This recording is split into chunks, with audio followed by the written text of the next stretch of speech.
Tu veux savoir pourquoi le Ethereum chute aujourd'hui? C'est simple, j'ai la réponse pour toi.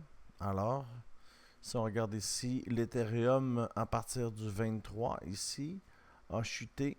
Et puis, on mesure de combien il a chuté? Il a chuté d'environ 6% au total.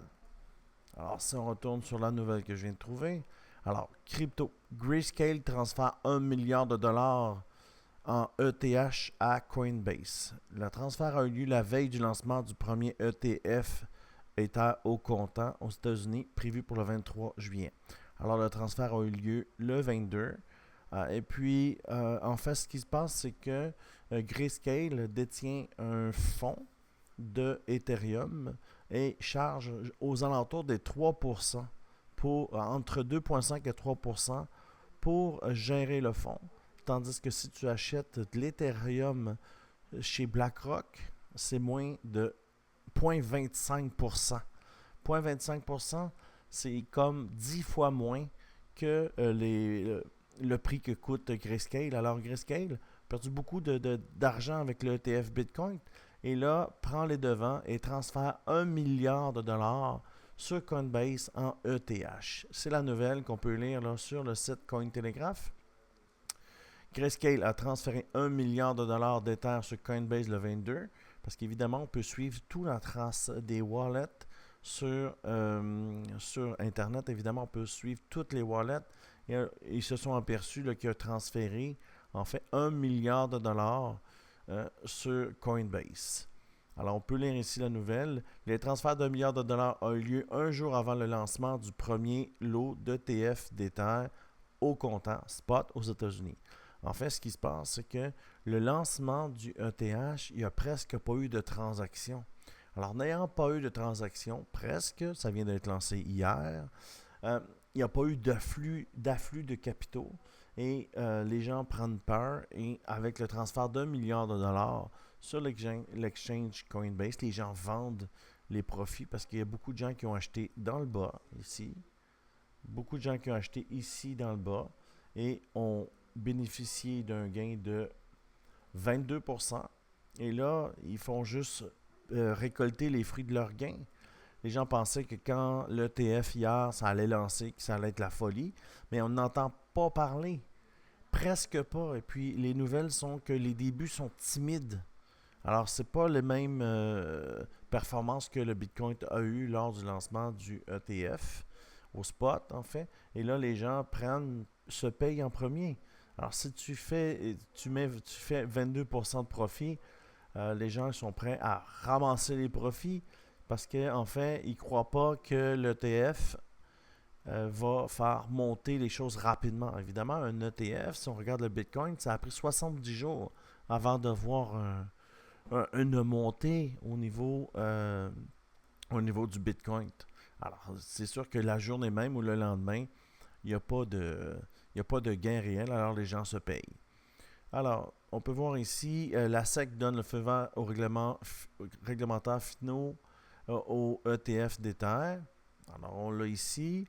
Alors également, est-ce que l'Ethereum atteindra de nouveaux sommets en 2024? La réponse est oui, c'est sûr. Et puis, on peut voir l'Ethereum Trust de Grayscale sera coté à New York Stock Exchange, tandis que le e-share d'Ethereum Trust émis par BlackRock sera coté au Nasdaq. Évidemment, tout est dans les frais de transaction. On les a ici. Vous voyez, on les a. Euh, alors, Grayscale, les frais de transaction, 0,15%. Et si on descend en bas, là, vous voyez, Grayscale Ethereum Trust 2,5. C'est plus de 10 fois les frais. Alors, il va y avoir un transfert de fonds qui va partir de Grayscale, qui va aller à BlackRock, comme ce qui s'est passé avec le Bitcoin. Fait qu'il va y avoir beaucoup de volatilité. Et puis c'est pour ça qu'en fait, là, ce qui se passe avec l'Ethereum, c'est une chute causée par le transfert de capitaux de Grayscale sur Coinbase. Alors, on peut voir ici, l'intérêt des institutions pourrait doubler le prix de l'Ether dans les 6 prochains mois. Mais les 6 prochains mois, les gens, eux, ce qu'ils veulent, c'est ramasser les gains qu'ils ont fait durant les dernières 2 semaines, le 22% là, qu'on a gagné.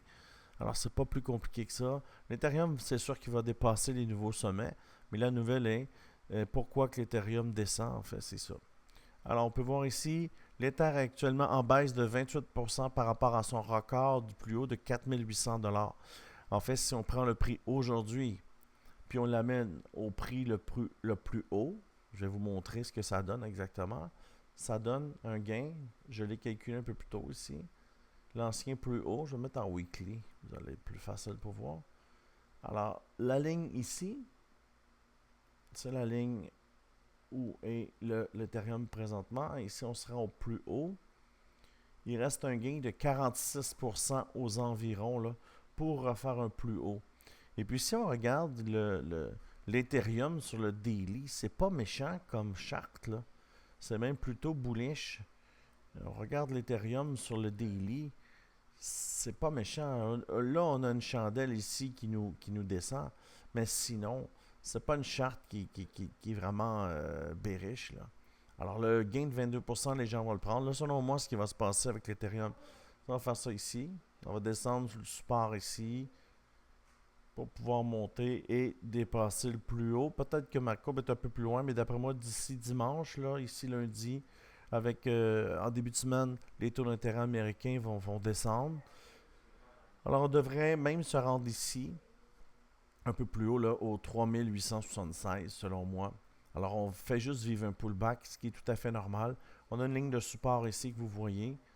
Et puis, on a notre ligne ici, le UMA 8, qui vient d'être brisée là, avec la chandelle que vous voyez ici. Alors, ça fait un peu le tour de la nouvelle.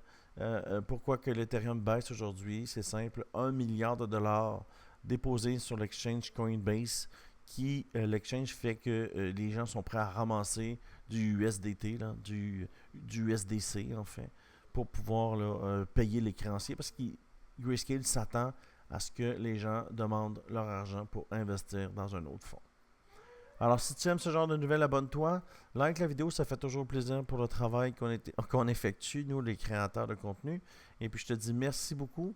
À bientôt pour une autre vidéo.